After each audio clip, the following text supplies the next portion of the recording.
Hello everybody, welcome back to Let's Play The New Order of Scotland. Okay, one more for old times. Robert McGinty walked into his dear friend's room. President McCormick had been extremely sick recently and was bedridden. Upon noticing Robert, McCormick tried to get out of bed to shake his hand, but Robert told him to stay. He pulled up a chair to John and then pulled out a bottle of whiskey as a gift for his friend. It was from Glendenkyne Distillery. John smiled and then laughed. I cannot believe it's been nearly 20 years since we started our own nation, John said as Robert poured drinks to them. Robert smiled and then asked John a question. So have you heard about the bill passing through Parliament? The ILP brought it to the floor. It's supposed to be voted on today. It is a proposal to give funding to the refugees who have fled here. John's smile changed to a resting sigh. He remarked that this could disrupt Scotland forever, but it could help them legitimacy-wise. Have you talked to Marshal Wimberley recently? John asked this of Robert. Wimberley and McCormick had always had a special relationship. There are two of them who helped make Scotland the country it is today. Robert asked why, and John replied, "He came to visit me, more on edge than usual. I think his age is getting to him," Robert laughed. "I think it's getting to all of us, my friend." The two men laughed as brothers. A toast to Scotland. So let's see. Let me just see what this bill is, because either it fails, bill's been rejected by Parliament, while the Englishmen still living in Scotland are unhappy. So basically, are we going to help the English who have fled to Scotland, or are we going to not help them? I think we're going to help them. But the Unionists take the moral high ground. The Unionists have been recently underdog additions to the political landscape of Scotland. Led by Priscilla Buchanan, the party was determined to reform a United Kingdom in some way. The party was seen as a laughingstock, always supporting causes that supported the displaced populations, or a cause that could benefit reunification. As the SNP and ILP duked that out over the bill, the Unionists took the high ground in the situation. The MP was prepared to give a great speech to Parliament, talking about how the help they would give to the poor and homeless of Scotland would help them in the future. The MP ranted on and on about how they would need to help the disenfranchised. The dream of the United Kingdom is realized. The MP simply scoffed at the notion. The Unionists ignored them and continued their speech. William Wolfe looked at his watch and was starting to get bored by the speech by the Unionist. It seemed that she had been trying to attempt to filibuster and tire out the other members of the Parliament. Then the speech ended and the Unionist had walked back to her seat near the other members of the Unionist Party. It was annoying to the other nationalist members of Parliament that they had a group that could jeopardize the very situation of Scottish independence and freedom. The Unionists had thought they had done a job well done and had hopefully gotten some members of the ILP who had Union sympathies to vote for the bill instead of attempting to kill it. The bill would be voted on soon, and the SNP and some members of the ILP hoped that it would be killed and that they wouldn't need to listen to another long speech about how they would help the nation as a whole. Some of the ILP and the UP hoped that it would pass. This could be a turning point for the Unionists and reunification. I think we're going to pass the bill. We're going to pass the bill. Hopefully the English minority will like us a little bit more. A wolf in sheep's clothing.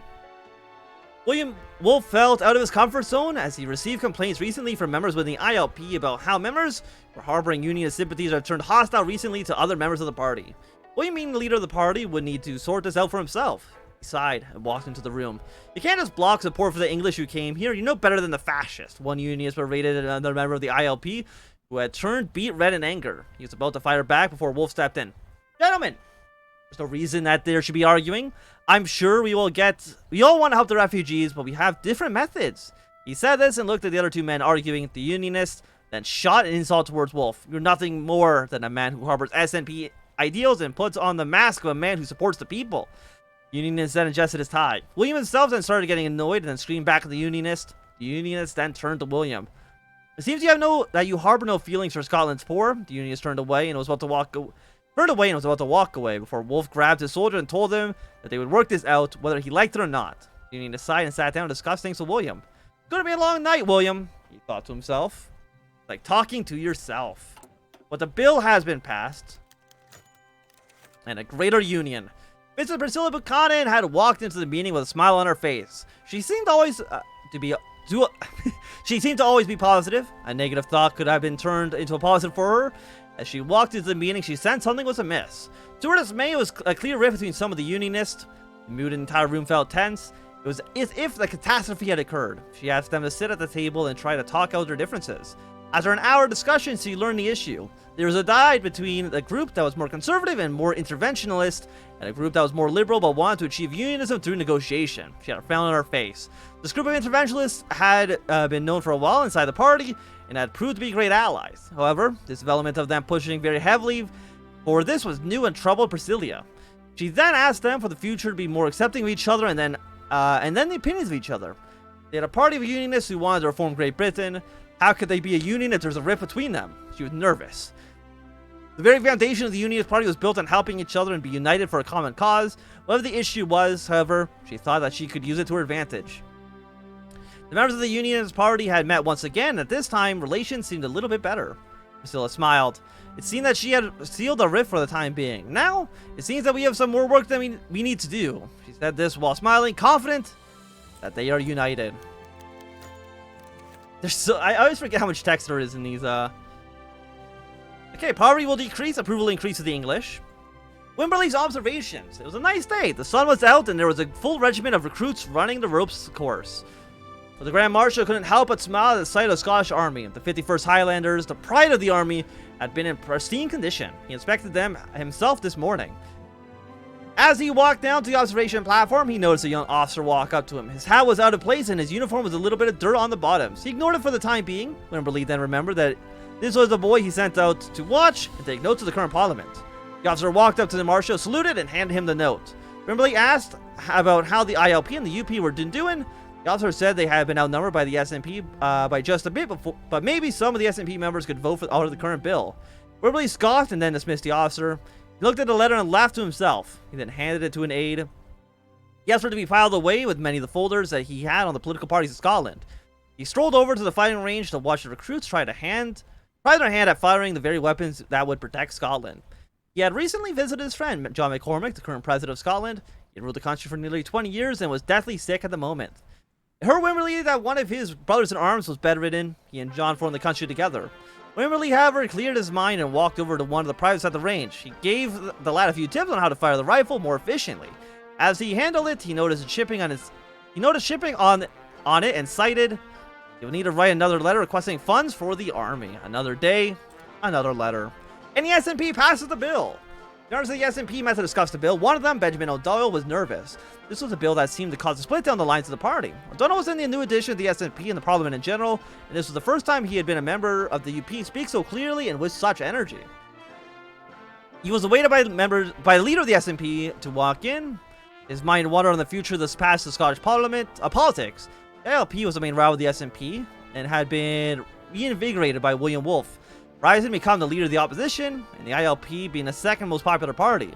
There was another, this was the UP. This group had seemingly come out of nowhere before O'Donnell could think more about this. The leader of the SNP came and asked members to record their votes. He could hear the other members of the party grumble about how this could empower the Unionists further if it passed. Some spoke out loud about how this could ruin Scotland's economy. However, a small committee group convinced them with the speech of the MPs. This bill could help Scotland's economy, and the money will help people buy houses, send their children to school, and help them pay taxes and make contributions to the Republic.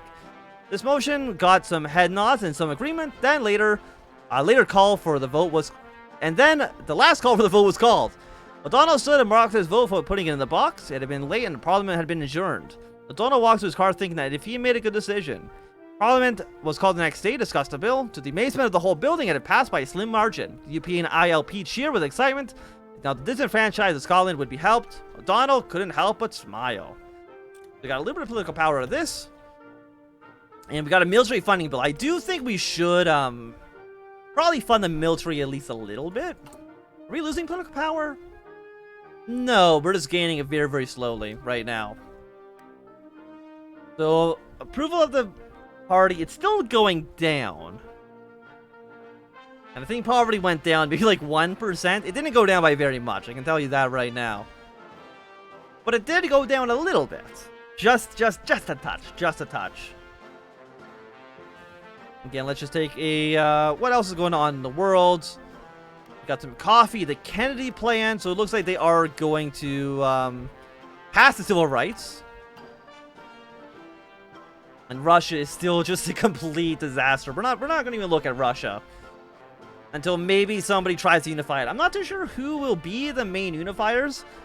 And I'm honestly not even too sure if we'll really see... Oh, you're actually declaring war on this guy. I'm not even too sure if we'll really see that far into the game because I don't know how much content Scotland actually has.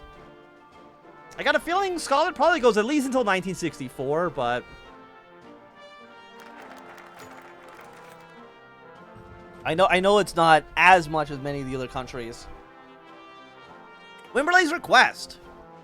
Prime Minister McKentry had been delivered his mail for the day during lunch. He had looked through it and is definitely noticing a letter from the Grand Marshal Douglas Wimberley. It was another plea for more funding. The weapons that they had been supplied, the recruits had been in terrible condition. He opened the letter and read it.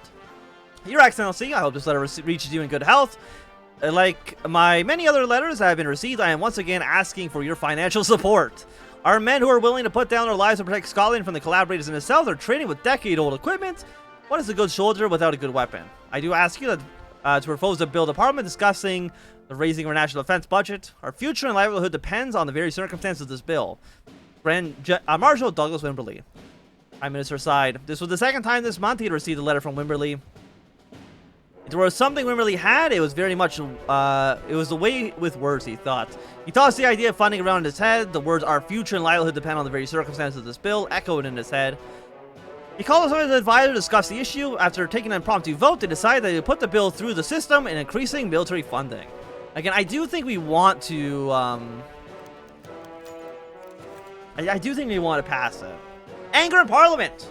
William Wolfe started at a document that would be placed in front of him. His jaw had dropped. He couldn't believe the audacity of the SNP. They just had a proposal bill that would increase the budget once again. It had been less than a year since this was last proposed. Across the floor, Priscilla Buchanan had the same reaction, was already thinking of ways to use this. After a few hours, William Wolfe had been talking to his fellow MPs and some of the members of the UP who had agreed to collaborate with the ILP. As leader of the opposition, he made a speech that announced the funding of the military, calling it a gross overreach of the rights established by the Constitution. He then asked the leader of the majority from the SNP to tell him where the funding had been acquired from. The leader of the majority didn't answer him. Wolfe was dumbfounded. He wondered if the SNP would bend the needs of the army so easily. He then walked off the stand after his speaking time was done, and Priscilla Buchanan walked up. She reiterated made the same points at the ILP, but said that she pledged to use the money from the bill if it failed to help the people of Scotland even more. He got a lot of nods and whispered agreement from the rows of seats, and during the speech, Wolfe was paying half attention and collected himself. During this, he was considering offering a compromise to the SNP about the bill. He agreed on the facts of the army. Maybe he could receive a compromise when half of the funding could be achieved. He reminded his subordinates that the army's primary defense of Scotland, so the bill would protect them. Some of the ILP members had agreed with such action and had planned a vote to abstain. We may hope that this would come back to their wits and help him in his compromise. I do think we want to... I think we want to help Wimberley, to be honest. Our quest fulfilled. Okay, the armed forces are more happy. Army professionalism will improve. Okay, Wimberley had done his morning inspection as usual, while some would have just liked this boring, almost mechanical routine. He loved it. It gave a sense of pride to see the army in stable condition. He didn't like the condition the equipment was in, however. A courier had arrived from Edinburgh bringing news from Parliament. It was addressed to Wimberley and the armed forces staff. Wimberley opened it, prepared to be disappointed and to see that his request had been denied. However, he was content to see that his request had been fulfilled. He then walked to Scottish HQ and asked to see all the chief of staff discuss the development. After some time, they all had arrived. The Grand Marshal had informed them of this development, and now they had the capital to start to order equipment. Wimberley had to place a large order for weapons shipped from the United States, M14 rifles fresh from Springfield, Massachusetts. Then the other chief of staff took their picks, things like machine guns and even some new fighter jet equipment from the cases. After a while, after all the picks had been made, the orders would be placed within the coming months, and the equipment should be arriving in Scotland soon after. Then Wimberley placed another order, this time on new fatigues and helmets for the upcoming soldiers. He was at peace with himself and the Scottish government. They had actually listened to him, and he now and his generals could supply their men with top gear. No intervention from the ILP or the Unionists. He then dismissed the men and he followed them out. The Marshal decided to go back to the range again. He saw the private there, firing his weapon like he was told. Wimberley couldn't help but smile. Scotland's boys are primed to go. So what are they at now? They're now indifferent, so I'm guessing it goes from a scale from 0 to 10. 10 is probably the best. I mean, indifferent isn't so bad. Indifference to me means I would probably not get cooed. Radar stations. We'll go for another research speed upgrade. Follow that up with more organization, more factory output. Seems good enough. And we will finish the future in just a moment. Oh no, the McCormick's dead. Long anticipated, the day has finally come. The president's secretary entered his office this morning, cup of tea, only to find him slumped over his paper, unresponsive. President John McCormick was rushed to the hospital, only to be pronounced dead on arrival of heart failure. The nation mourns today with one voice. President McCormick was respected by all, leading Scotland out of the troubled times of the war and taking his first leading steps alone in the centuries. John's first turn to this path with the formation of the Glasgow University Scottish Nationalist Association, and it was he who led the merger of the Scottish Party to form the Scottish Nationalist Party, which still dominates politics today. While President McCormick's responsibilities have been reduced recently in light of the advanced age, the party will greatly miss their founding leader, who acted as a symbol of unity for the entire nation. There's a good reason that as once joking that Scotland will be a kingdom and John McCormick will be our king. Scotland's first president will be honored with a full state funeral, a military parade through the streets of Edinburgh, and finally a 21-gun salute when he reaches his final resting place. Godspeed. Okay, the king is dead. Probably not great for him. Probably not great for anybody here. So it looks like Robert McIntry is now the leader. Is McIntry...